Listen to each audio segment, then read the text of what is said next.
Right, so that last video went a little longer than I expected. So what we're gonna do is I'm gonna show you guys how to do, again, that smoky background, that cloudy background. But this time I'm gonna show you how to do it with masks.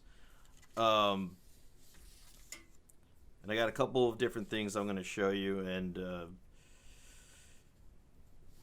look at it, see if it's anything that you can do for your illustration or for any of your ideas. So the first one I'm going to do is simply a circle. Now, normally what you could do, you could put a little tape underneath it, pin it in place. I'm just going to come around and just go ahead and do this.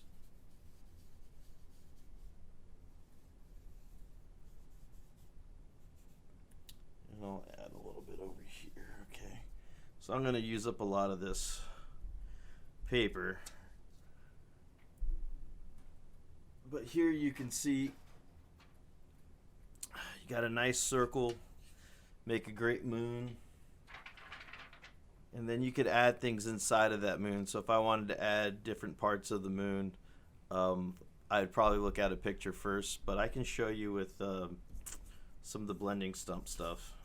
Now, here's the deal. You can also take your mask, if I can grab it, and do the reverse of it. So if I needed to create a curve and I only wanted to show part of the curve, I can come in here and do something like this. And again, that'll give me the opposite effect. I can even combine these effects. If I wanted to do like a crescent moon or a half moon, I could do something like that too, where I come over here, you know, put the shadows in, pick that up, put this down,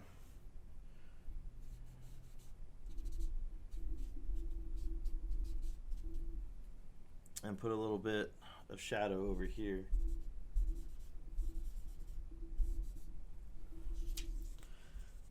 So these are different things that you could do with just a layer mask. Now you can create different types of shapes. So I went through and cut out a few shapes.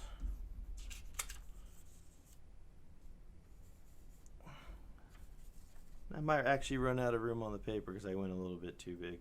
I'm going to go right up here, and again, you can cut out any shape that you want.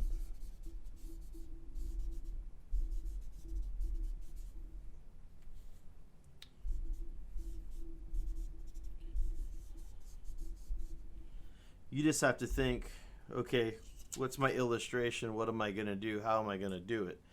So you can create a lot of different shapes. I have one more that I believe that I cut out. So if I wanted to do something like on a corner piece, maybe I wanted to have it like this.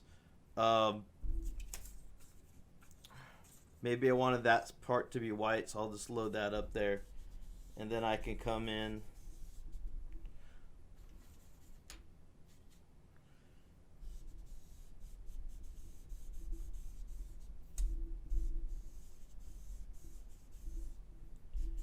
And all I took was white paper and then cut it out. And you can create your various shapes. So when I talked about maybe going in here and adding a moon, I'm sorry, I missed that one. If I take a blending stump, or I take my little paper wand that I made in the last video, I can take this, and if I wanted to, I could, you know, start drawing in parts of the moon. And then take something like the Q-tip.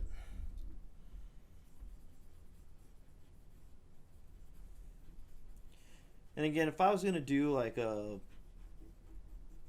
actual moon, I'd probably look at a photograph.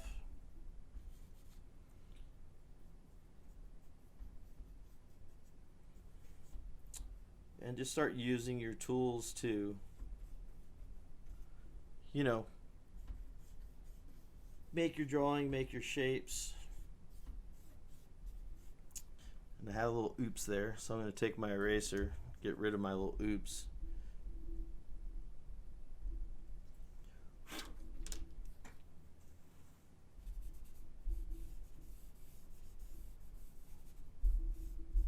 Okay, and there I have like a little moon in the sky. So there's a lot of things that you can do. So this was just using layer masks. The next thing I'm going to teach you is, now that you learned how to use masks, you learned how to make the smudge techniques, what I want to focus on next is doing this with purpose for your illustration. So you have a part of your illustration, you want to have this in the backdrop, you want to have some kind of effect. How are you going to do it? How are you going to accomplish it with purpose? So that is for actually applying this to an illustration with purpose and design. That'll be the next video, so I'll see you guys in just a minute.